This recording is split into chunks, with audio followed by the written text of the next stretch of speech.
Congress party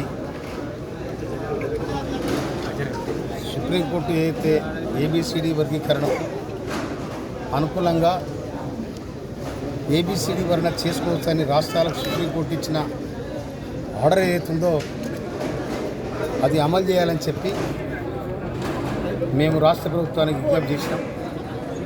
గౌరవ ముఖ్యమంత్రి గారు రేవంత్ రెడ్డి గారు మా విజ్ఞప్తిని మన్నించి దానికి మంత్రివర్గ ఉపసంఘాన్ని కూడా వేయడం జరిగింది.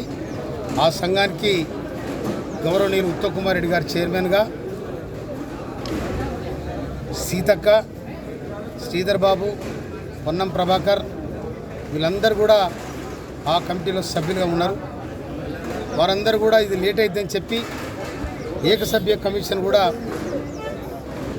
సీఎం గారు వేయడం జరిగింది. అది అమలు చేయాలని చెప్పి మేము ప్రభుత్వానికి విజ్ఞప్తి చేసినాం. మా 5 మంది మాదిగ ఎమ్మెల్యేలను పోయి విజ్ఞప్తి మేరకు వారు కూడా బ్రహ్మాండంగా స్పందించడం జరిగింది. కాంగ్రెస్ పార్టీ ఏబిసిడి వర్గీకరణకు అనుకూలంగా ఉన్నది. అది ఎవ్వరాపిన ఆగేది కాదు. కాకపోతే మాల సోదరులు సుప్రీంకోర్టు ఆదేశాన్ని ఆపాలని చెప్పి ఏదో రకరకాలుగా ప్రయత్నం చేస్తారు. ఇది వాళ్ళకి తగినది కాదు. ఎందుకంటే మీరు చేపట్టి ఇలా మీరు గతంలో మంత్రివర్గంలో మీరే ఉన్నారు, ఎక్కువ అన్నిట్లో మీరే ఉన్నారని మీరు అనుకుంటారు. కానీ అధిక జనాభా ఉన్న మాదిగలు ఇప్పటికి కూడా చాలా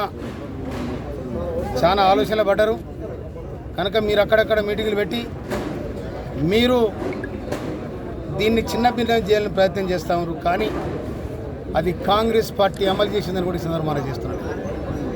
మీరు ఏదో ఉపసంహరణ చేసుకోవాలి కానీ ఇలా మేము ఈ సూర్యాపేటలో ఉన్న మా మాదిగా డెలిగేట్స్తో మీటింగ్ ఎందుకు పెట్టామంటే రాష్ట్ర ప్రభుత్వం మనకిచ్చిన